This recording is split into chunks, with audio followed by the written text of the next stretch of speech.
Get ready to be jolted out of the ordinary and into a world where conversations are charged with intensity and facts. The Lightning Strike Talk Radio with your host, Mohammad Faheem, broadcasting live from the heart of the city on Chicago's Progressive Talk Radio, WCPT 820 AM. Welcome to a radio show that charges through the airwaves with an electricity like no other. Here's your host, Mohammad Faheem. Staying on with us, and let's bring in Saba to find out what she is doing, and then we can continue the conversation because we do have some time. Adriana, good morning. Thank you for joining. Good morning. What's the weather like where you are?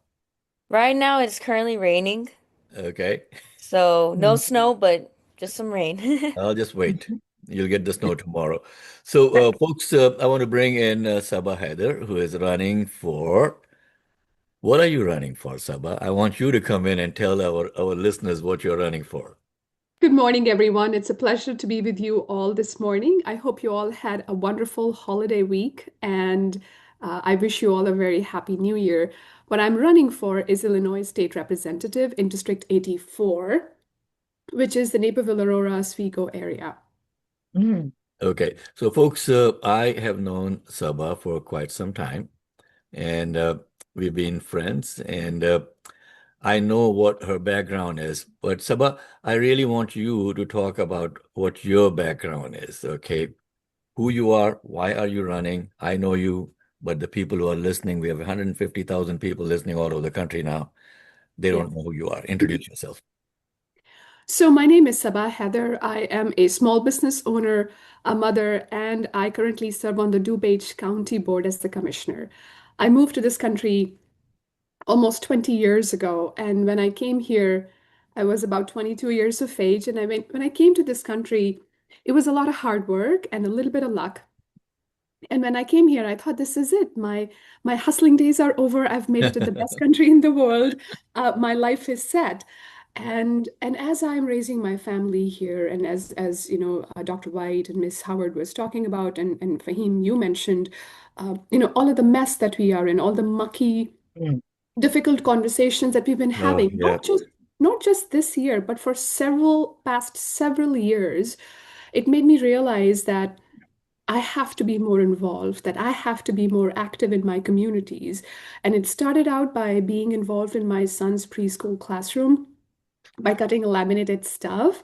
And now he's a senior. He's going to go off to college next fall. So it's been a journey of being involved in my local communities, whether it is being a PTA president, whether it is serving on the biggest nonprofit arm of my school district that serves 26,000 students and has raised $5 million since the last several years. My goal has been to serve my communities. My goal has been to be an active advocate and raise my voice for things that we, all of us in this room, albeit online, are passionate about, are ready to fight about. And then when I ran for the DuPage County Board, we were able to flip the seat with a huge margin of votes. We got 40,330 votes, which is a big number for a county That's race. awesome. Yep. Thank you. And now we are running for Illinois State Representative position. And I say we because, yes, I'm the one who's sitting in front of you right now, but it truly takes a village to be able to run a campaign, a successful campaign, a grassroots campaign, but also a campaign rooted in integrity and transparency. Saba, I like to say, and Sheila knows this, I've said it often enough on the radio, that we say, it's a government of the people, by the people, for the people. Yeah. And let's not forget that we are the people. Okay. If we don't step up like what you're stepping up, nothing happens. Okay. So I want to dig a little bit into some of the things that I wanted to discuss about. You did mention a little bit about your roots in this district. How have they shaped your priorities as a candidate? That's an excellent question because truly it's important for me to be a voice and to fight for things that the community needs. This isn't about what I feel is important, but this is about what we collectively feel is important. And my service to the communities over the last several years, my work as in the nonprofit realm, whether it is being on the boards of several councils, several boards that are related to diversity, education, public health, all of the work that I have done in my communities with nonprofits, with small businesses, with organizations and different groups have allowed me to be able to truly understand what the needs of the communities are, and I myself, I'm a mom who's raising two children in the community here with my husband. My son is 17, my daughter is 13. And she came home the other day, just a few weeks back, and she goes, Mom, do you know the Supreme Court allows for us to be racially profiled now? Huh. And that ICE agents can racially profile us. I mean, for a 13-year-old to say that to her mother, can you imagine the emotional, the mental burden these children are carrying just because uh, how much access to information they have.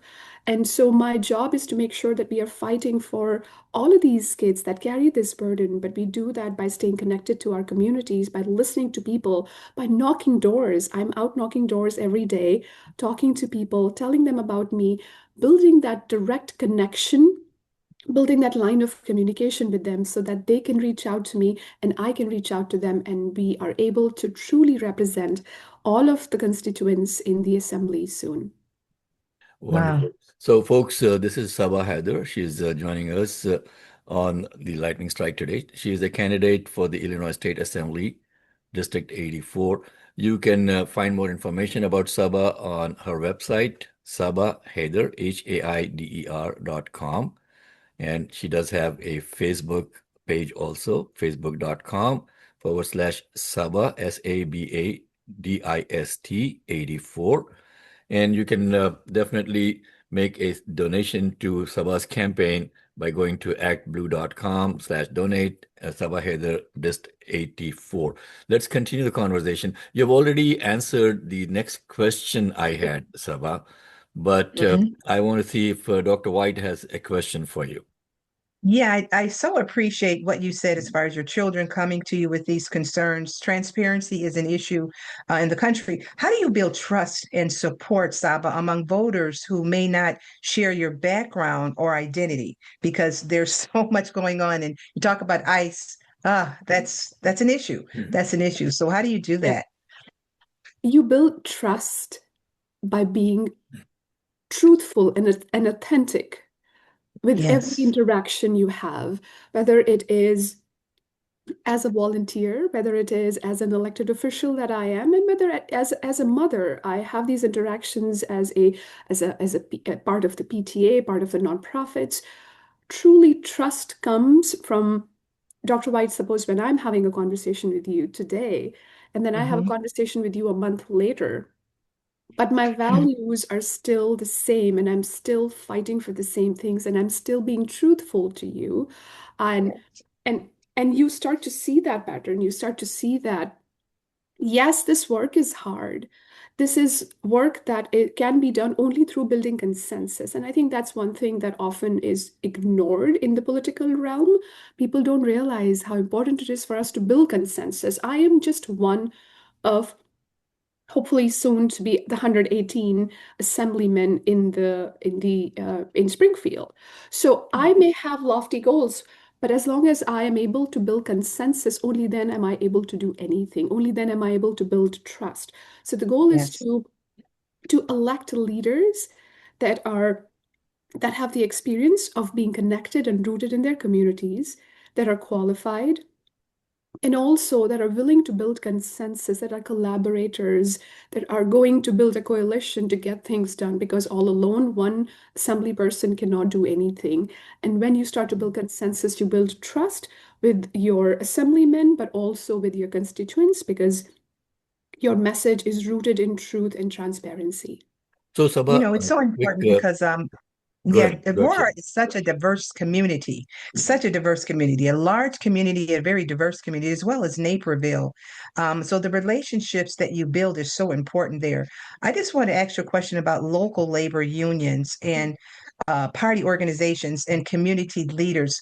How will you work with them to help get the message out and to, if elected, to share the goals that you have? Yes, that's an excellent question. Oftentimes, people decide that they are going to run and then build those connections with labor leaders, with party organizations, with local elected officials. My journey is the other way around. My journey is by helping other candidates first run for office. My journey is about being part of the party for several years, by knocking doors for other candidates, by helping other elected officials get elected in my area, by having that relationship with my labor leaders when, for example, in Naperville, when the responsible bidder ordinance was on the agenda, I was not an elected official, yet I showed up during the city council meeting to show solidarity towards my labor leaders. I was there in the room, shoulder to shoulder, fighting for my communities to do what's right. So this isn't that suddenly I've decided I'm going to get up and run for state rep, and I have to build those relationships. It's the other way around, actually. I've been building these relationships for a very long period of time, and I'm really fortunate that leaders in my communities, labor leaders, elected officials, community leaders, they see the work and they are supporting me and my candidacy to run for office. Saba, you brought up something very, very interesting. And this is something that I have been talking about for a long time. Just don't get up and try to run for office, go out and ask people for money and waste those resources when you have not done your homework, when you have not put in a strong foundation to represent the community. I see a lot of candidates who are just going by saying, identifying themselves with communities and religions and saying, I want to run for this office and I want to run for that office. Yeah, get your act together.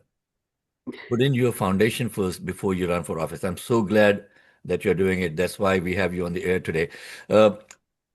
What district-specific issue do you think Springfield gets wrong? And what would you do differently when elected?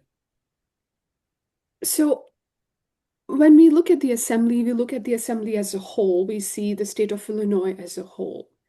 But I think, Brother Faheem, this is a really good question. Like, what district-specific issues do we really want to focus on? But as Dr. White just said, that even Aurora and Naperville, these are really diverse communities. So how do we make sure that Springfield gets it right is by making sure that we elect leaders that are rooted in their communities, that understand what the community needs, and be loud and vocal about those issues in Springfield. Because what the needs of District 84 are may not be the same as the neighboring District 41, for example, or District 75, for example, or District 97, for example. These needs are going to be different. So how do I best represent my constituents in the assembly is by staying connected to my communities deeply, showing up to events, showing up to community, wherever the community is showing up, being at the doors, and really fulfilling my job as a commissioner, as the county commissioner well, which I have been doing over the last several months. And so once I'm able to do that, then once I understand what my community needs, which is strong schools, which is making sure every student, every family in our communities feel welcome and celebrated, which is being able to afford my day-to-day things. We are all struggling, no matter what socioeconomic strata we come from, we're all struggling. And affordability is something that we really have to be loud about it. We really have to be vocal about saying this is unacceptable that these corporations are making record profits, and yet we are paying the most price we have ever paid for eggs and milk. That's just unacceptable. Yep. Our president seems to think otherwise. Our president seems to think that the economy is doing great. There is no affordability crisis. This guy has never stepped out to go and buy some groceries somewhere. So he has no idea, and he's mentally incapable of even understanding what a common person is going through. I want to finish off with a couple of other quick questions for you. Usually we have Read Bible joining us at about 8:40, but like I said, Reed is out on vacation with his family, so we get to spend some time with you. Can you share an example of balancing competing interest within a community and how you handled it? I'm putting you on the spot with this question. Okay. I feel fortunate that for me, there have been several incidences like that, especially on the county board, serving as the commissioner, where I feel torn, where I feel that this isn't really the mainstream mindset, but truly deep inside, I feel like that's the right thing to do. Okay. And and it- those days have been really hard because oftentimes people are passionate about things, and I would receive hundreds of emails. And I have to read through those hundreds of emails to really understand what my community really wants. And as I do that, I start to see that there is some consensus here. Yes, it's a polarizing discussion, for example, Mhm. but even with a polarizing discussion, you start to realize that the goal is to make sure that everyone in our communities feel welcome and included, that everyone's voice is heard. And it requires a lot of reading, it requires a lot of research, it requires a lot of working with community leaders and the staff, because the staff is the one that's really into, the deep weeds of things. And then deciding and making a decision based on the information that you get from your staff, from your community, from the community leaders, and then making a decision rooted in empathy, rooted in doing what's right. So, Sabah, how long is a Senate position for? How many years once you get elected? So state reps, they get elected every 2 years. Right. So if I get elected, then the term starts in 2026 and it'll be up for re-election in 2028. Okay, so how will you stay accountable and accessible to constituents once you are in office? Do you have a plan for that? Yes, so there are several ways to do that. One is to have a physical, actual office location that allows for people to come in and out. And a lot of the state reps, they have different hours, they have different accessibility when people can come in. My goal is to be able to keep those hours as wide as we possibly can, given whatever budget restraints we may have, to be open physically for people to just come in and walk in, and not just to walk in and come in to complain, but also to learn and connect. How do we create these offices to become a center of education and resource dissemination? I think that's really important as well, because oftentimes the community doesn't know that there are all these resources that are available that my government is funding and supporting, that I can access and help myself and give myself a little bit of that lift and boost, whether it comes to my family, my children, my gas, my bills, all of that stuff. So my goal is to be able to do that, but also we are really active right now as a campaign on social media, and we hope to be really active once we get elected as well. Awesome. So, folks, our guest today has been Saba Haider. She was elected to the DuPage County Board as commissioner in November 2024. With over 40,000 votes, Saba made history as the first Indian American ever to be elected to the DuPage County Board in its 200-year history. Saba is a small business owner, a public servant, a community advocate. She serves on key county committees, including strategic planning. She's the chair of that. Environmental committee. She's the chair of that. Ad hoc housing solutions. She's the co-chair. Economic development, finance, and judicial and public safety. Saba also serves on the public health board of the DuPage County Health Department. She's the director of IPEF, Indian Prairie Educational Foundation, the nonprofit arm of School District 204.